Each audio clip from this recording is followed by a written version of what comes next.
wonderful to meet you. I forgot my name tag. Oh gosh, you're fine. No, thanks for having us. Great lecture. We're very excited to have you. Thanks.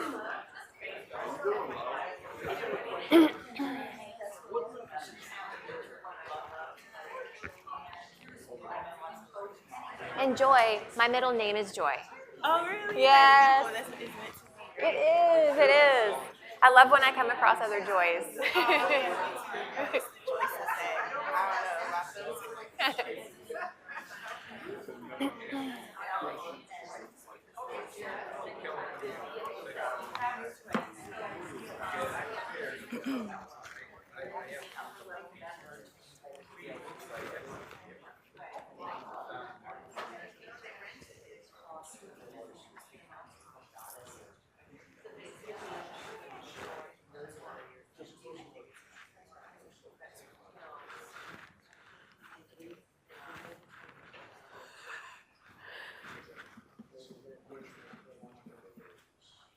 Waiting for my cue.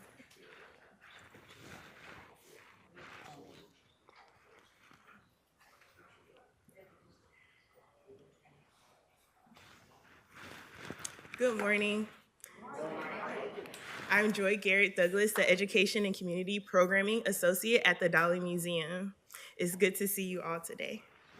Thank you for joining us for our Coffee with the Curator series. Today we are joined by Emily Kapes, the Curator of Art at the James Museum of Western and Wild Art and Life, and Ernest Gendron, the Manager of Research and Adult Learning at the James Museum, for a talk focusing on the cultural legacy of Native American artists. And we have the pleasure of having them up here as I introduce them. So thank you.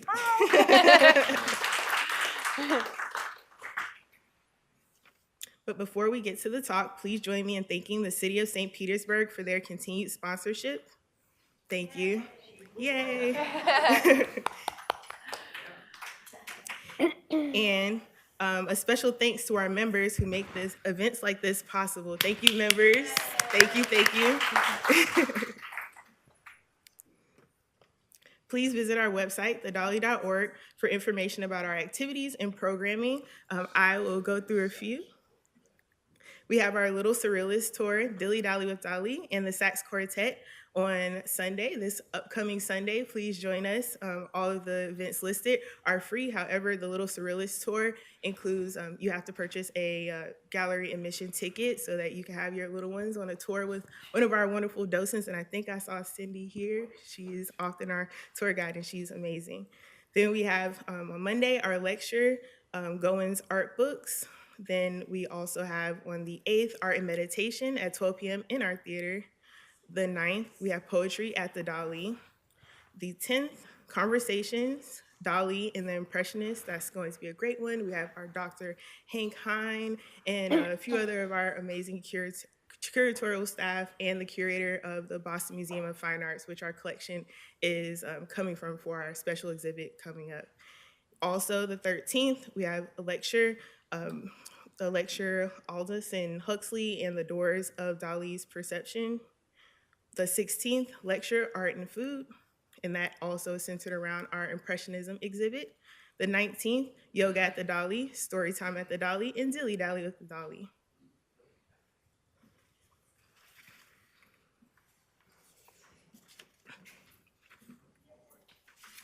Also, be sure to follow us on our social media, hashtag the Dalí, and visit us for our upcoming Coffee with the Curator in November. We have Dalí and the Impressionists, Monet, Renoir, Degas, and more with our own Dr. William Jeffett, our Curator of Special Exhibits. And that will take place on December 6th at 10:30.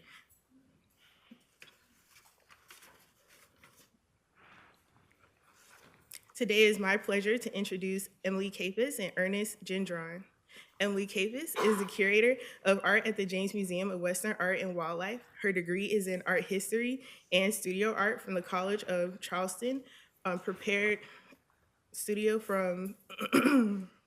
degrees in Art History and Studio Art from the College of Charleston, where she prepared her gallery work and started in 2005. She managed the Tom and Mary James Raymond James Financial Art Collection. She led the transition from art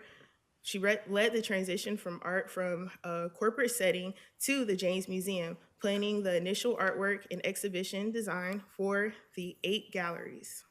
The collection is a celebration of 20th century Western art, Indigenous art, and wildlife art. Since 2018, she has managed the special exhibition calendar, including developing the current show From Far East to Art, the Chinese American Frontier.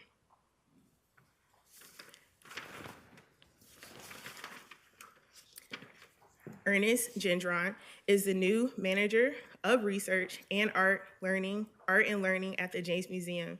He has degrees in history and political science and a master's in heritage management from Texas Tech University.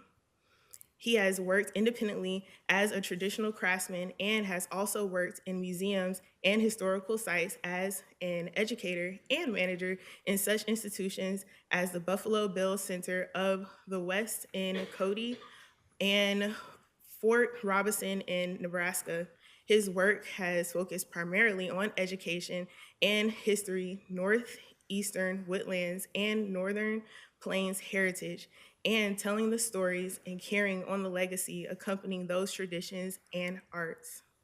Today, in celebration of Native American History Month, we are honored to pay tribute to the legacy of Native American history and culture at the Dalí Museum. Please join me in welcoming Emily Kapes and Ernest Gendron.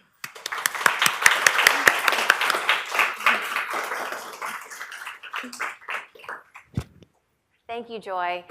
I'm Emily Kapes. I recognize some familiar faces in the crowd. Thank you all for being here.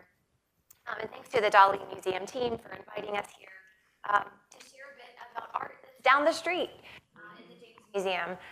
The collection has been something that has grown organically over the years, and it includes some really incredible Indigenous art, and we're happy to share that with you today. We're going to talk about some aspects of culture and in their art, often influenced by family, tradition, and identity. Can everybody hear me okay?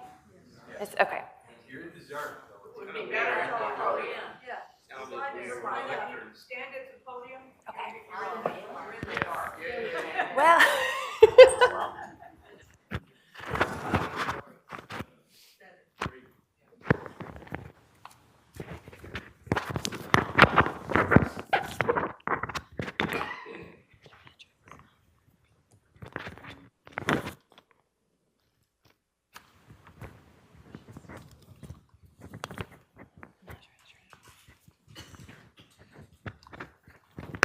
Test. Is it on? I just don't want this to also be on.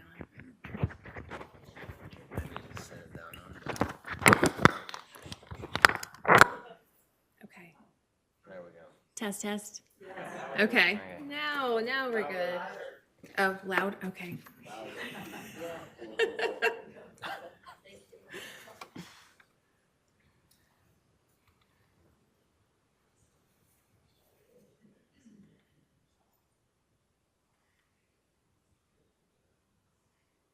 Maybe I'm doing that. Maybe I should go in your seat in the back. Right. Okay?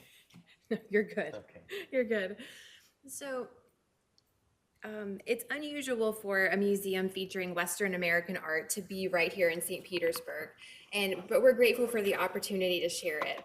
And earlier this year, we celebrated our 5-year anniversary, and it was a milestone that we're so grateful for. And as we look back to our early years in 2018, 19, we see how much we've learned and we've grown as an institution. And we're really proud of where we are and where we're headed. And part of that evolution is bringing more diversity to our visitors, to our art, and to our staff. And so the addition of Ernest to our team earlier this year has really helped us in bringing depth, knowledge of Native cultures, and perspective. So we're really grateful that he's part of our team. So. Well, thank you, Emily. I'm very happy to be here. Appreciate you. We're going to talk about a few different topics today. I'll speak on the museum and the collection, and then I'll pass the mic to Ernest, who will speak on Native American Heritage Month and Native art. And then we'll both highlight a few of the Native artists in the collection. And then we'll welcome your questions at the end. Bless you. Let's see. So the museum has about 500 works of art owned by Tom and Mary James and collected by them over the decades, a very personal collection. But the museum is not just a collection of art. It's really become such an amazing place for programs, for workshops, for events, artists, gatherings, and community. So, and the intention of the museum was for it to be a community gathering place. And so we are excited that we have been able to accomplish some of that. And because so many of the artists are living, working artists that are a part of the collection, they can be a part of our programming. And it's great to hear directly from them. Please check the website for programs because there's some amazing ones coming up. It's really exciting kind of what's in store. There's even an artist coming from Colorado this weekend. With 8 major galleries at the James, about 20% of what's on view was created by Indigenous artists.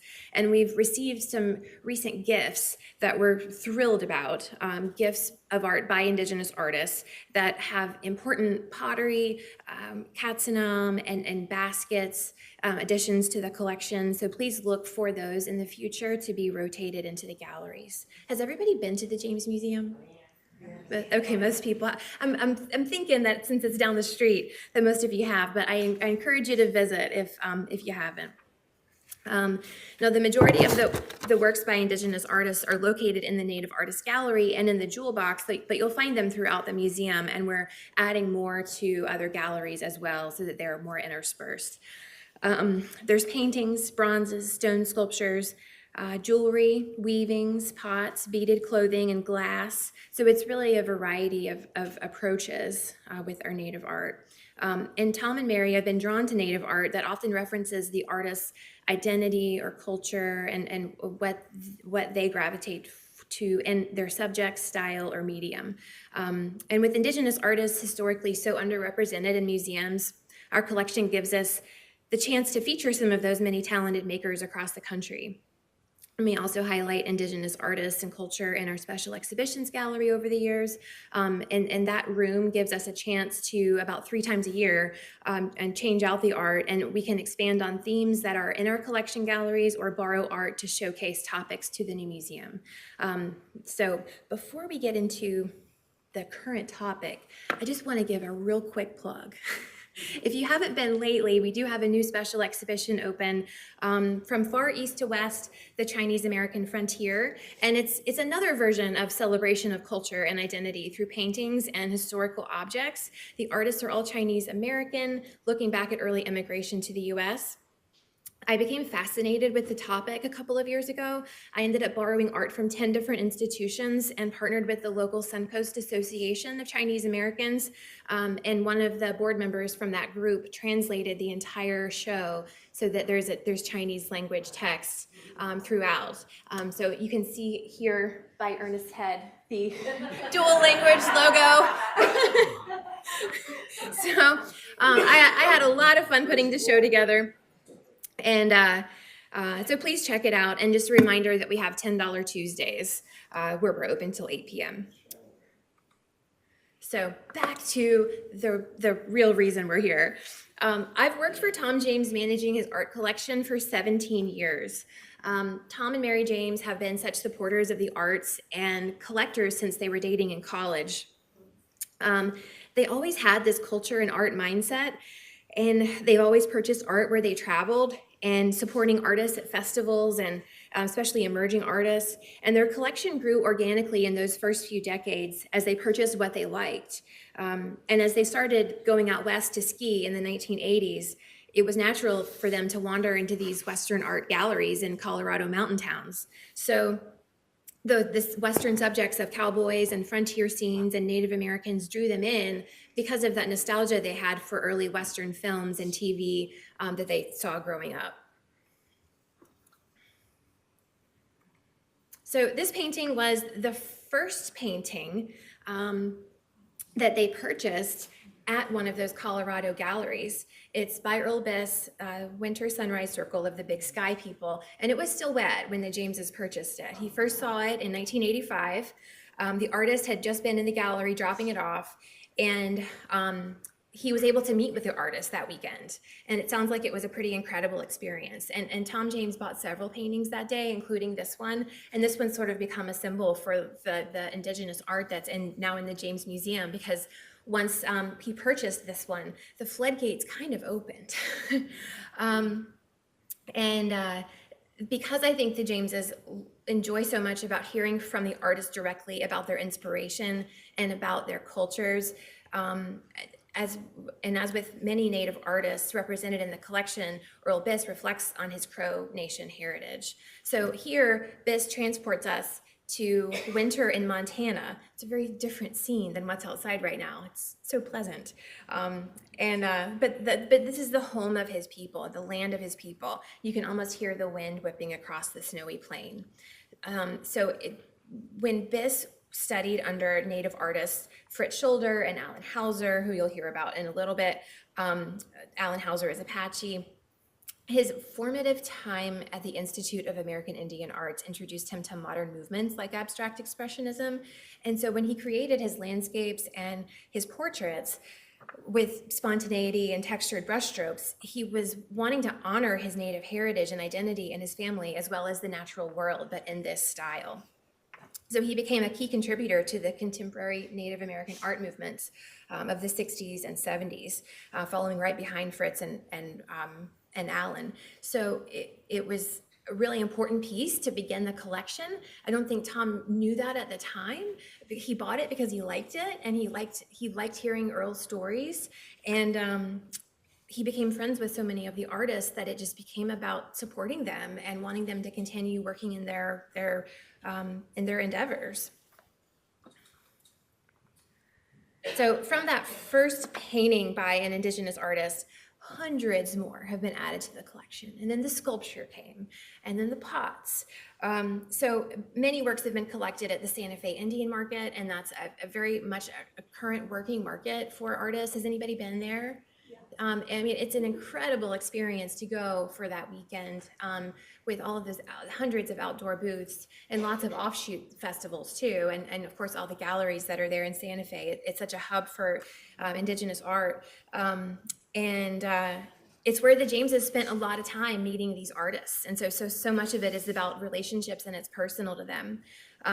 So now these are a few images that have been collected since that first Earl Biss by Dan Nominga, Arlo Nominga, Fritz Scholder, and Richard Zane Smith. But that's kind of an introduction to the art that's at the James Museum that's Native. So now I'll turn it over to Ernest. And you want my seat? Sure, I'll take your seat.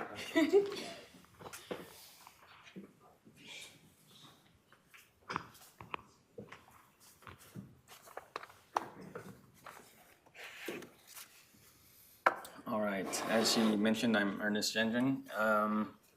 And so here, I mean, as we've established, we're here for Native American Heritage Month.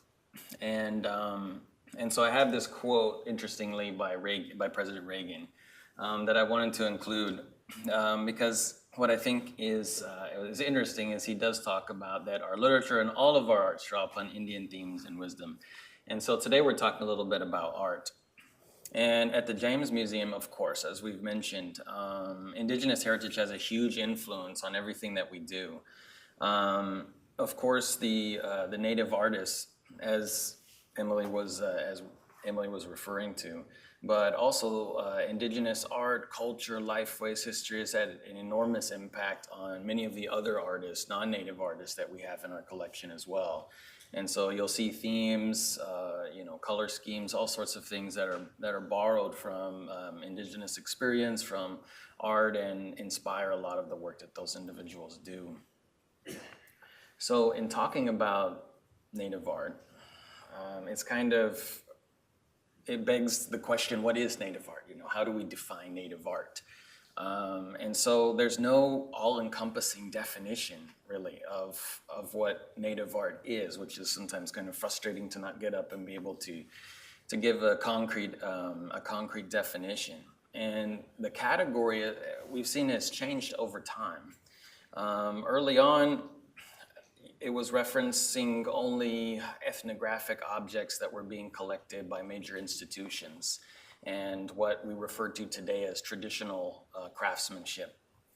Other times it's art that's talking about specific mediums and specific subject matter. And today in different venues, certain judge competitions, things like that, we'll see that there's actually very specific criteria as to what mediums and what subject matter and what process artists can use in order to fall into the Native art category, which is an interesting thing in and of itself.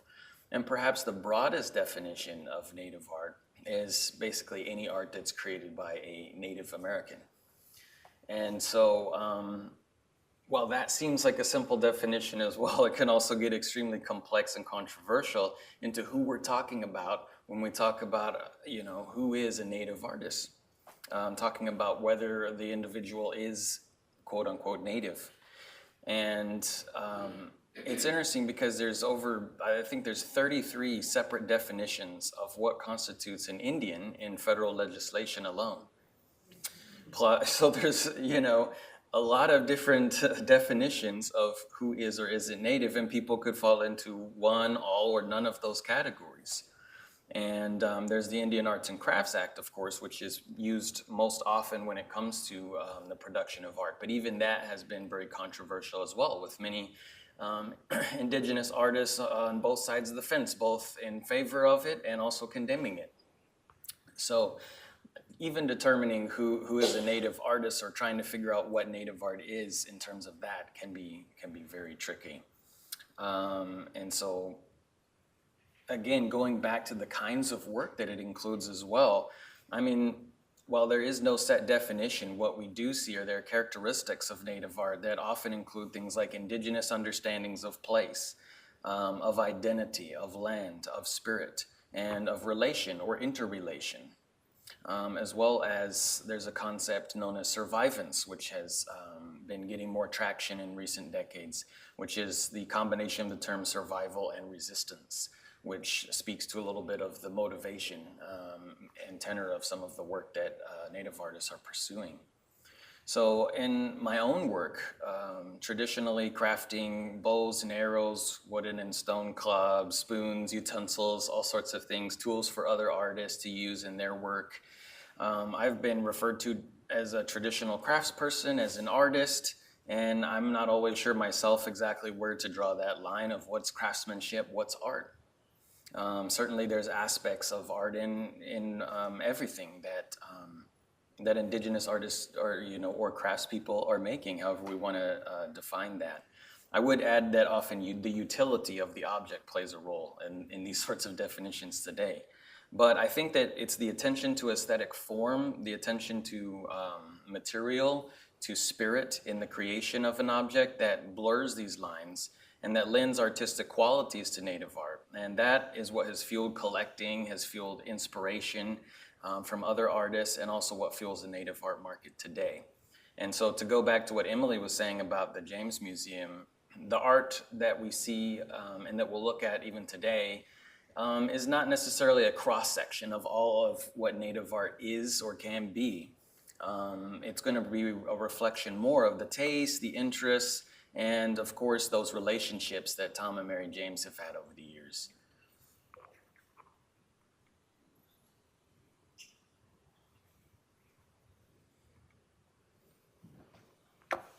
All right. Okay.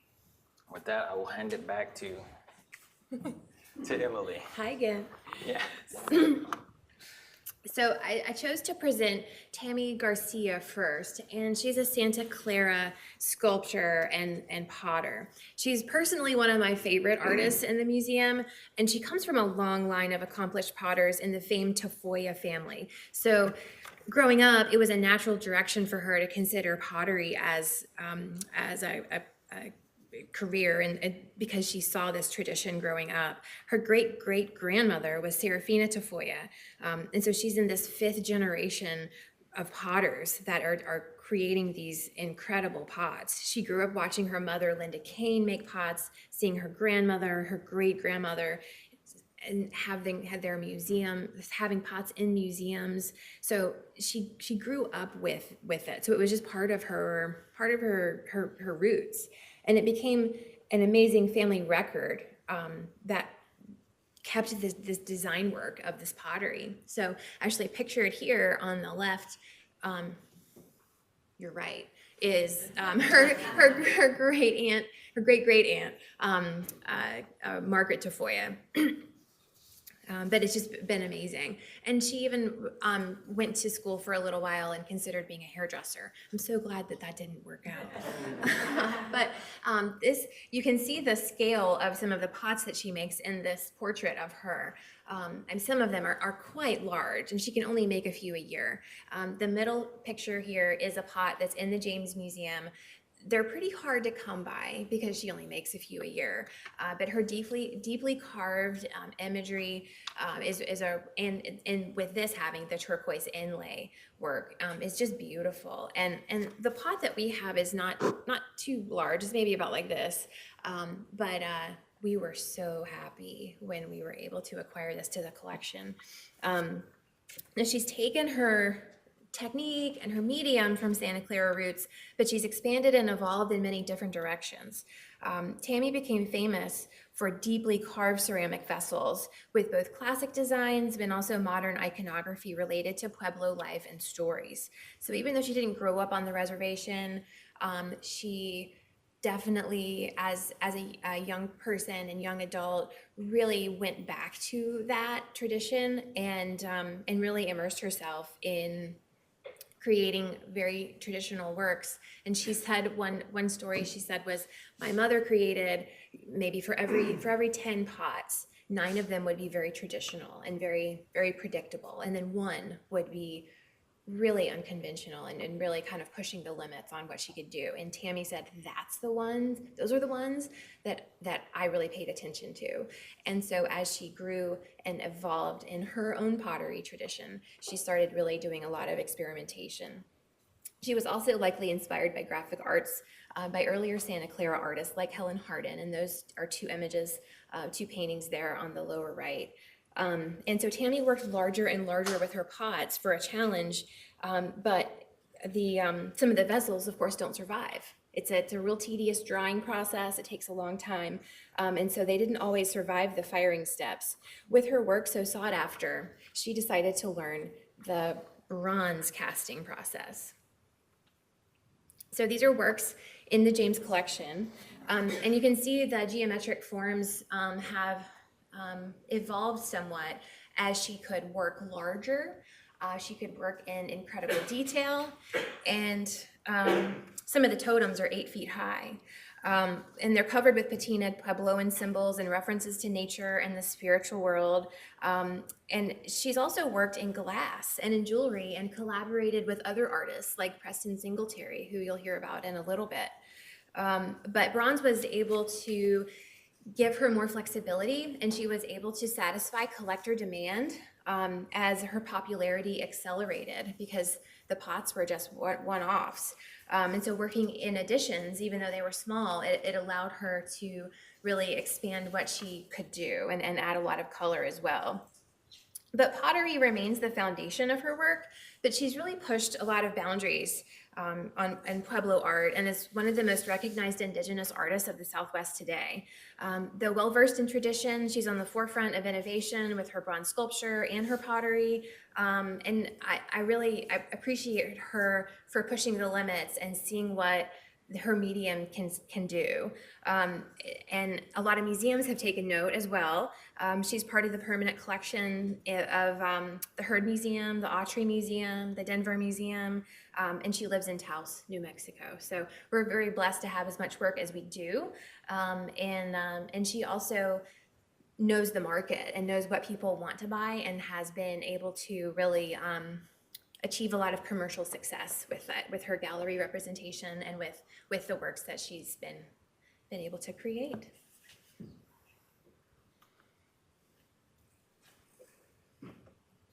All right. Okay. We shift again, eh? Okay. Well, it is a pleasure of mine to get to talk a little bit about Alan Hauser to you all. And Alan is no longer living, unlike some of the artists that we are talking about today. But he is one of the best known Native artists of the 20th century, and really he continues to be such an influence to artists in the field of sculpture, but in other fields as well. And he worked himself in drawing, painting, printmaking, book illustration. He was just interested in art in all of its forms, really. And so Alan was a member of the Chiricahua Apache. And so if you've ever seen the movie Geronimo, that's who we're talking about. And so the Apache were imprisoned for 27 years after the surrender of Geronimo. And they were moved from Arizona all the way to Florida and Alabama and Oklahoma eventually. And so as a strange sort of circumstance of that imprisonment, of that incarceration, his mother was actually born during the period of the Chiricahua's imprisonment. And so Alan, interestingly, was the first child, the first Chiricahua Apache child born out of that incarceration after the Apache were released. So he was born in 1914 and grew up primarily in Oklahoma. And so he was interested in art from an early age and had some training eventually going on to work as a muralist during the Great Depression and World War II years for the Interior Department.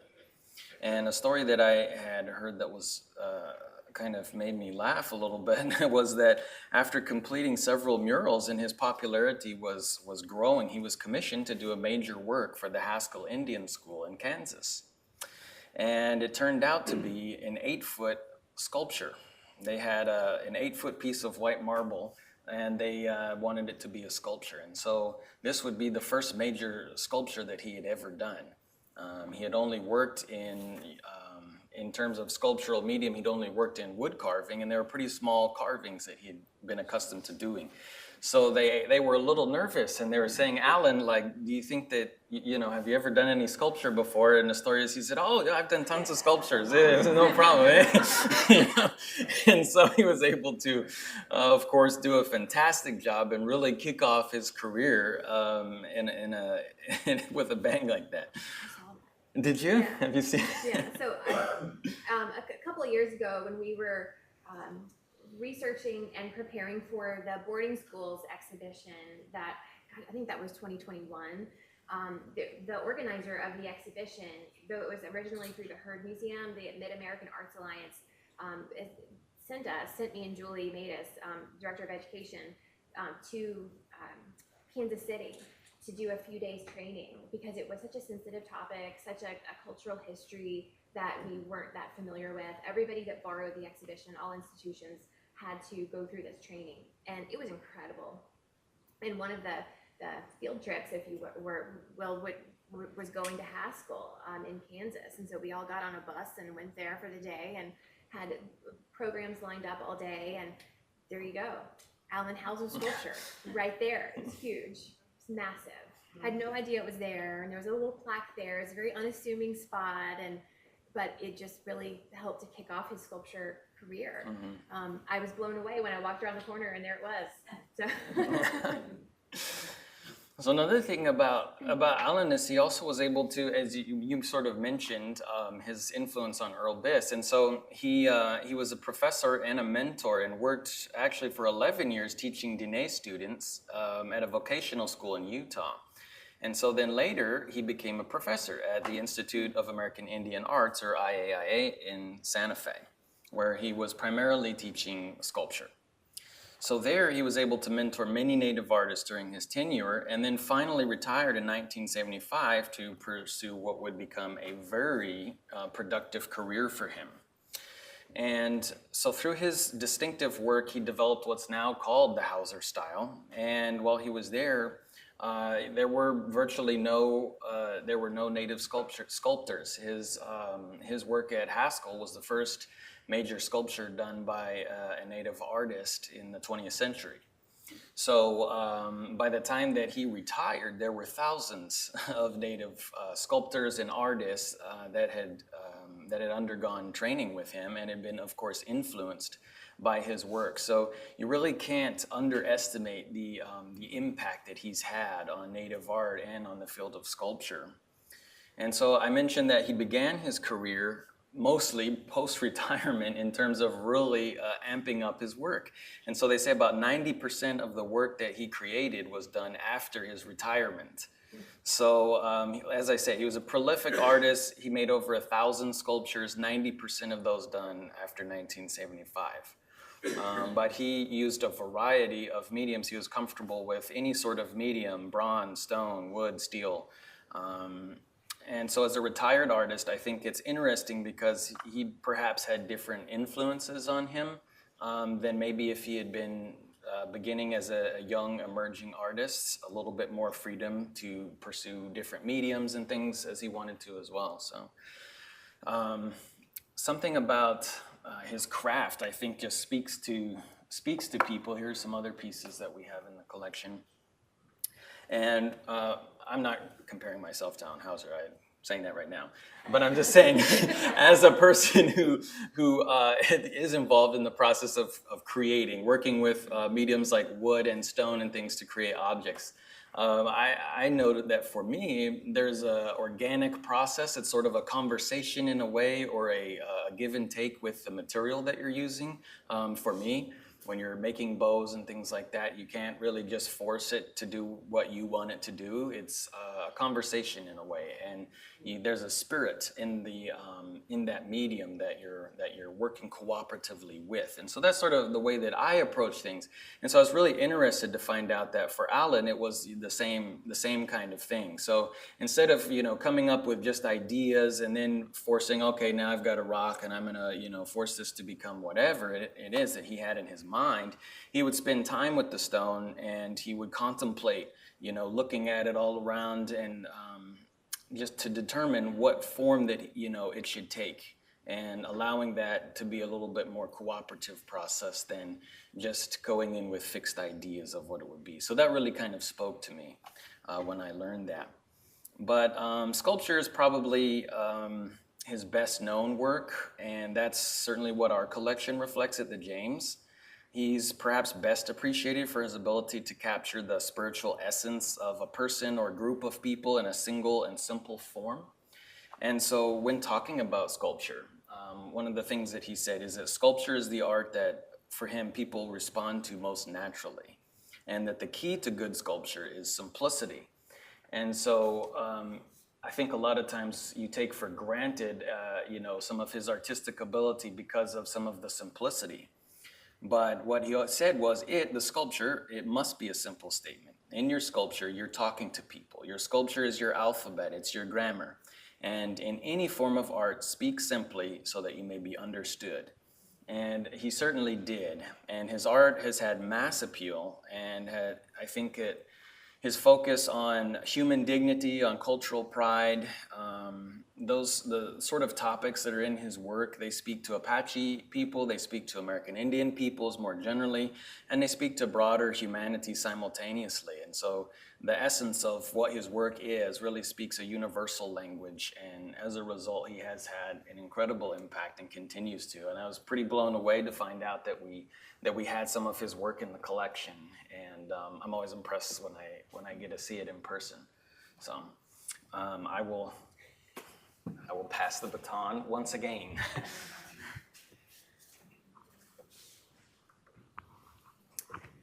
So Preston Singletary approaches his work in a slightly different way. Singletary's from Seattle, and that region is known for a couple of different things. Glass, with the Pilchuck Glass School there, and also indigenous cultures that are in the area in the Pacific Northwest. And Tlingit is part of Preston Singletary's heritage. And so with his work, he's combined his love of glass blowing and Tlingit heritage looked at history of his family and history of his people, and has really made huge strides in creating work that is inspired by early traditional carvings. So on the left here is a rattle, a shaman's rattle, carved out of wood. And then on your right there is Preston's much larger rattle made of glass. So that's in the collection, and it's pretty amazing. He started working in glass in 1982 in Seattle, and he later attended Pilchuck Glass School and the studio also of Benjamin Moore, and that's where he began to use an experiment with themes from his Tlingit heritage, and he saw his art take on new power and direction and focus, and he felt like he found his purpose. So 40 years of glassmaking later, and also creating music, he's in a band, and he's worked together with elders. All of that has put him in a position of being a keeper of cultural knowledge, and he's forging new directions and new materials and concepts of Indigenous art. I think he's opened the door to a lot of people. Let's see. So this slide shows variation in medium.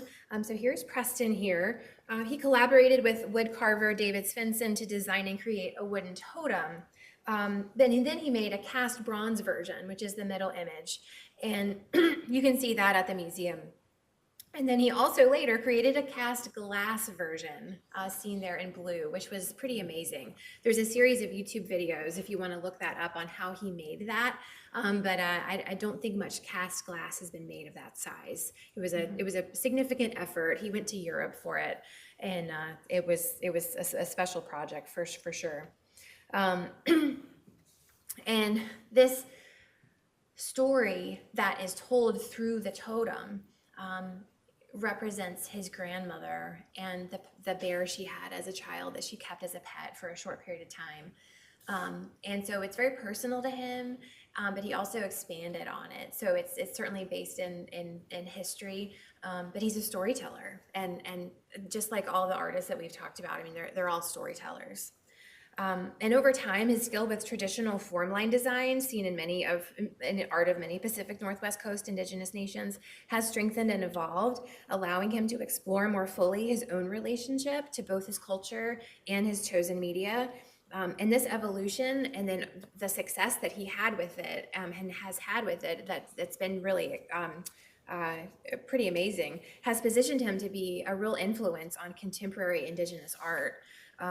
Through his teaching work and also his collaborations with artists. He's worked with potter Tammy Garcia for at least a decade, off and on, collaborating with work. He said he's come to see glass brings another dimension to Indigenous art.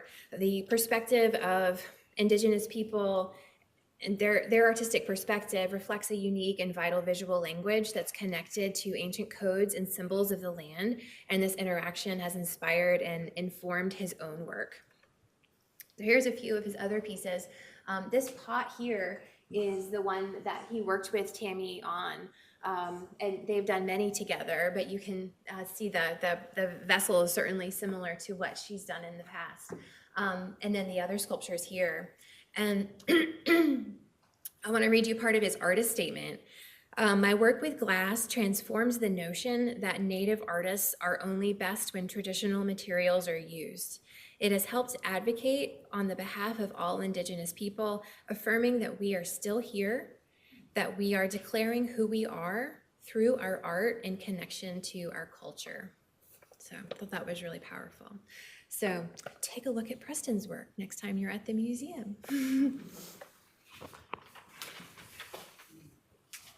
Thank you. I'm back again. And kind of building on that a little bit, because he was talking about traditional craft. And so that's kind of what we think about when we see this. And so I want to tell a little bit of the story of Victoria Standing Bear Conroy. And so she is the individual on the left in the photo, the first photo that you see here. And then that's her as an older woman on the bottom right there. So she's working in a different medium, of course, than the artists that we've seen before. But I think that what's interesting, when we often forget when looking at this work, we see this is traditional sort of work that you would expect to see in an ethnographic sense. But at the time that she was working and living, she was born in 1864, 1866, you get different dates. But at the time that she was working, this was pretty contemporary work. And so we'll get to that in a second. But she was the daughter of Matronaji, or George Standing Bear, and Lana One Horse, and she was born in what today is known as Wyoming. And so she spent 5 years sent off to we were talking about the residential or the boarding schools earlier, and she was sent off to Carlisle Industrial School in Pennsylvania, which was a boarding school. And so while she was there, she learned sewing and laundry and housekeeping, is what her school record says. And so she must have learned those lessons very well. When she came back to to Pine Ridge, she became president of a women's sewing society there, where she married the gentleman on the top right. And so his name was Frank Conroy. And he is Oglala Lakota as well. And so he was also a graduate of Carlisle Industrial School. And so together they had 5 children. And Frank was a farmer, a rancher, and a land appraiser on Pine Ridge, and was actually an advocate of Carlisle, and sent their eldest son, Harry, to Carlisle. And so their eldest son is who the clothes that we're going to see are made for. This beaded shirt and the pipe bag were made for him.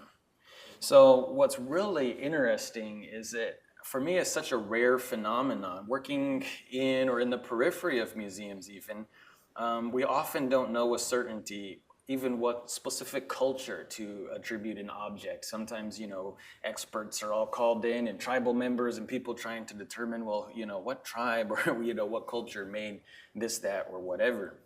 And that can lead to objectification of Native work and of Native art.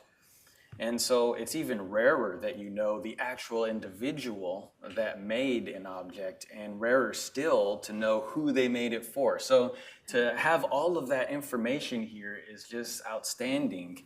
And so here's the set of objects here that we have on display from her. And so looking at this work, clearly, as we mentioned, Victoria is talented in sewing. She also had knowledge passed on to her regarding specifically the lane stitch beadwork that we see here, including the process of how to do that, how to design a piece like that. And what you might not have noticed is the porcupine quill work as well.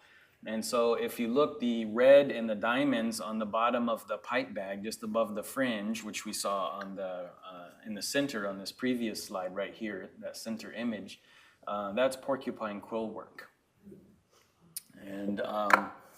And so just to speak briefly, I'll try not to go to, when I get on a historical topic, sometimes I can just keep going, and, my wife isn't here to say stop, So, but when talking about quillwork and beadwork, if you don't know, I know at various museums, I would always assume everybody knows about beadwork and quillwork and things like that, but people didn't always know. And so since prehistoric days, clothing and objects were decorated. They were made beautiful with things like paint, with bird and porcupine quill embroidery, with shells, handmade beads, just to name a few. But in the mid-1800s, Venetian seed beads were suddenly introduced and available. And so they call those, they're not made from seeds, but they're glass beads. And so that's the beadwork that you see here, those small glass beads. So it wasn't until the mid-1800s that those small ones were available in any number on the plains. And so those were shipped from Italy and various places overseas. So as soon as Indigenous women got these beads, they translated this into what then was a contemporary art. And so they took traditional design elements from things like porcupine quill embroidery and translated them into beadwork, and even created new design elements. And so like I said, those porcupine quills, it's a labor-intensive process because you have to find a porcupine, kill a porcupine, and you've got to take all those quills out of the hide and clean them, and you look for all the ones that are the correct length that you can actually use, and then you have to spend time soaking them, and you make traditional dyes for them, and they all have to be dyed, and it's a very intensive process. And this work here is all sewn using either animal sinews or cotton thread. There's a mixture of both. I think a lot of the beadwork specifically was done with sinew because you can take the sinews of an animal and strip them down into really thin, strong fibers and use those. And so I think a lot of the beadwork was done with that. And then a lot of the sewing work of everything, I think, was done with cotton thread.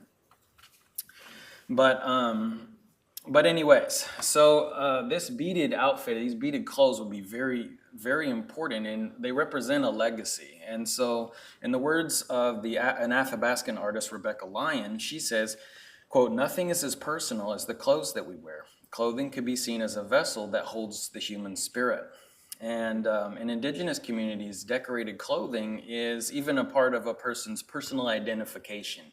So a person that wore these clothes, you're not going to lend them out for, like let your sister wear them or, your brother wear them or what have you. Oftentimes, people would give someone a hard time if they borrowed somebody's shawl or something like that and they weren't wearing their clothing. And interestingly enough, in the language, when talking about clothing, people often say, "Something sacred wears me." So that kind of hints at, just how important these things were to people and continue to be. Certainly beadwork and quill work are alive and well. And so the creation of beautiful things, beautiful clothes, we see that so much in Native work, and it translates so easily to artists today. But it was believed that the creation of these things is pleasing to both, people in the living world now, but also in the spirit world as well. And so I would add to that also wearing these kinds of clothes, having worn and owned, beaded shirts and moccasins and things, and going out and wearing these things, it feels powerful, And there's a cultural connectivity that's there. It's activated, and you carry yourself differently, and you might walk a little bit differently. And so, you really feel that when you have these things on. And so another thing to keep in mind when we're looking at this stuff is I mentioned that this individual went to Carlisle Industrial School. And so we have to remember the context in which he was making these things. And so these items were made during a period that was one of forced assimilation, where this was kind of the opposite of what they wanted people to be doing. And so at this time, men's roles specifically, like for her son and for her husband, were utterly destroyed. No longer were people, making reputations and going on raids and fighting, defending the community. People weren't out hunting and exercising those skills and things, and there was no political life anymore between different tribes, and the ceremonial life was destroyed as well. So for a lot of men, life kind of was just ended at that point, and it was a really challenging time for men, and that's something that people are still reeling from today. But for women, a lot of life continued in the way that it had, in terms of the fact that they were still responsible for raising the kids. They still could exercise some of their artistic pursuits, albeit maybe in slightly adjusted ways. So what's really incredible during this time period of upheaval and cultural change and assimilation is that Indigenous women at the time, started to create new patterns in their beadwork. They were starting to explore more fully beaded clothes, working in pictorial designs and things which women had not done before then. And so it's kind of interesting that during this time period we see the explosion of beadwork in a way that was unprecedented for Lakota women. And you'll see with these items here, and if you were to compare them to beaded clothes from decades prior to this, you'll notice the intricacy of the beadwork and things that she's doing here, and just the amount of it. I think I saw online that there was actually a beaded dress that the same woman, Victoria Standing Bear Conroy, made for her niece that was almost completely beaded and weighed close to 50 pounds because of all those beads. And so, wearing the clothes and, using them every day, wasn't kind of the thing anymore, but their use for, their purpose was a little bit different. And so to think that she made these for her son to help pass on a cultural tradition and to give him a sense of pride in himself during such a challenging time is just kind of a beautiful thing to think about. And so sharing part of her story is something that is a privilege to be able to do. The clothes are amazing because of the connections to all of the stories that they imply. And Victoria's perpetuation of tradition, expressing herself artistically, participating in that identity formation for her son, as I mentioned before, and practicing both ancient and contemporary art forms side by side with quill work, bead work, working with hides, working with sinew, is just really fantastic. And so we're really fortunate to be able to share some of her story and some of her craft, and to highlight her artistry and point out how historical indigenous design, craftsmanship, and cultural aesthetics have influenced and really continue to influence the art world, both within indigenous communities today as well as more generally in the art world at large. So with that, that was where I was going to conclude with Victoria. So I think that we're ready to open it up and see if they have any questions. All right. Thank you.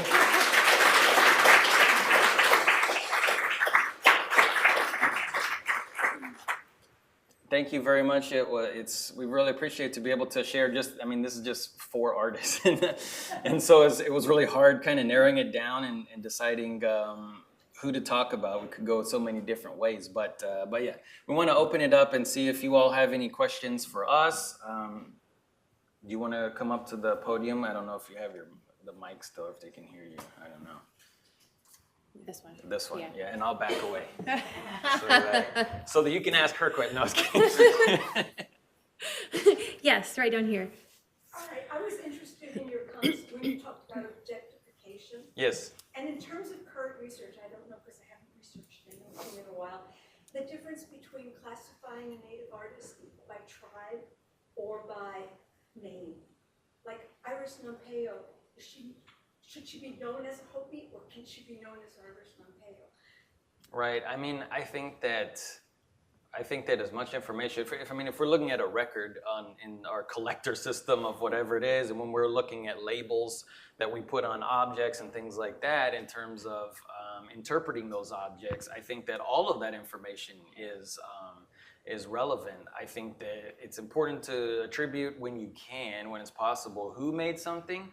But at the same time, the individuals that make things themselves most of the time are going to tell you that their tribal background and the culture is a big part of what it is that they're making. That's actually of paramount importance to what it is that they're doing, whether it be familial history or broader tribal history. Yes. So great job, both of you. Thank you. Job. Thank you. The Chinese in the West. What was because I'm just fascinated by that exhibit. But it's kind of such an obscure piece of history, and yet it's so rich from so many dimensions, political, you name it. What was how did you hone in on that? Well, the few paintings that are in the James collection that are by contemporary Chinese American painters who paint the West always really fascinated me. And knowing that we want to try to tell stories and kind of piggyback off art that's already in the collection or already in the galleries and expand on those stories in the special exhibition gallery. It just felt like something that I wanted to explore. There were stories there, and I found them. Oh my word, I found them. I cried, I laughed, and I was overwhelmed at times. I felt all the emotions because it was so much that I had never heard before. And I was like, wow, I've read a few books now. This is something that really needs to be shared, even more so than it is. And so it was just sort of an organic process. I didn't quite know initially that it was going to be Chinese American history in the West, but I was able to find some really great works to borrow from other institutions and objects. And on my travels to Denver and to San Francisco, really cemented the relationships with other institutions for borrowing the shows and also finding out more information for the exhibition. And so I had dedicated time out there, and it just kind of came together. I mean, I loved every part of it, except when institutions weren't able to lend me their work. But I didn't like hearing no. But I found some really great connections that were inspiring to me, and I hope inspiring for visitors to the show. But the threads of migration and people moving from one place to another, and the symbol of the dandelion, as that's kind of thread throughout, and that really touched me. And I bought a dandelion necklace on Etsy, and I didn't even realize it, but the seller was in Spain. So my dandelion for my necklace actually crossed the ocean too. But the thought of moving to a completely new place without that familiar culture, language, food, especially as a young person, sometimes it wasn't a choice, but a lot of times it was, and they chose to immerse themselves and create incredible lives,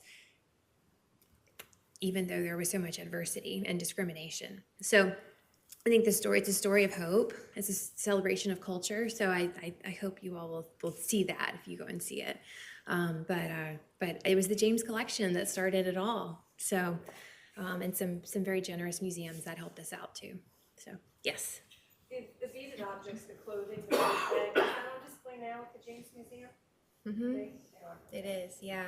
We have to rotate them, and so I'm like 95% sure it's but we do rotate them every year or so, and then they need to rest and be off view for a while. So it won't always be there, but we do have other works that we'll replace it with that might be similar. But we try to keep this set. Yeah, but we try to keep this set together.